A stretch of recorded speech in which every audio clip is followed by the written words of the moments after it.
Hello and welcome to Love My Poland.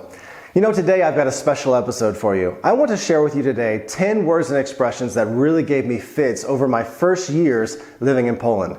You know, when I started to be able to translate a few words and expressions, these are things I heard that I was sure I had it down, I translated it right, and boy was I wrong. I was so wrong. It really took me several years to get these expressions understood well in my mind. I thought of all the 56 episodes I've made so far, this is probably going to be one of the most practical and useful ones for those that are learning Polish right now. And before we go any further, I'd like to also give a special shout out and a thanks to two of my new friends that I met over the weekend in Łódź. Mr. John Pekus and his lovely friend Julieta gave me this beautiful shirt. Traveled up to Łódź to meet them. It's from the Polish consulate in Las Vegas, Nevada. Look at that, consulate of the Republic of Poland. And on the back, very nicely down here, Polska w Nevada.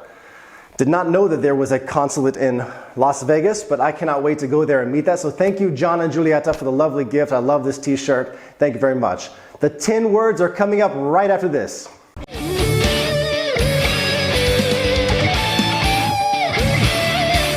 So number 10 on the list is the word Gema. Gema. I heard it very often, especially with young people. I thought, what are they saying, Gema? Well, Gema is a short word for Jak się masz, how are you doing? It's a kind of a slang way of saying that, and I have to admit it took me a long time to put that together. Gema and Jak się masz. So when you hear Gema, it's a nice informal way of saying, what's up, how are you? Number 9 is a funny one, lecę. I'm flying. I remember being at a wedding party and a guy had to leave the wedding and he said, oh, it's 2 in the morning, lecę. And I looked at him, I said, you've been drinking, where are you flying to? You're flying somewhere right now? No, Russell, lecę, like I'm out of here, I gotta go. So lecę, I'm flying, means I'm out of here, I'm going. Don't get confused with that one. Number 8 is one that I hear in my own family very often, and I hear it everywhere in Poland, and it's o rany, o rany. You hear this one quite often, and when you translate it literally, it comes to, oh, the wounds. Like a wound, like you've been injured. O rany, oh, wounds. I did a little research on it, and it actually comes from an expression meaning the wounds of Christ. So when Christ died on the cross, the 6 wounds, and they kind of use that now to say kind of, oh my goodness. So if you hear o rany, it's like saying, oh gosh, or oh goodness. Number 7 is one that really killed me. And today, my mind still wants to go to understanding it the wrong way, and it's o.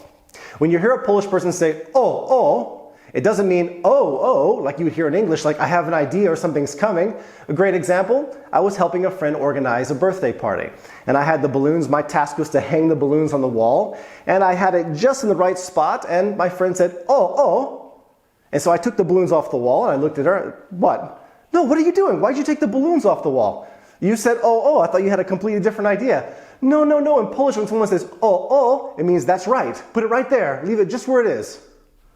Confused me so badly. So oh in English, like oh my gosh, I've got an idea, and oh in Polish, 2 completely different ways of saying oh. Number 6 on the list, no coś ty. No coś ty. Literally translated to, well, something you. That one gave me real struggles. No coś ty in Polish would be something like, are you kidding? What are you talking about? Really? Something to that extent. So if you tell somebody something they don't understand, they'll say, no coś ty. Come on, what are you talking about?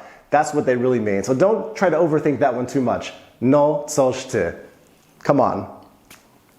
Number 5, śmiało.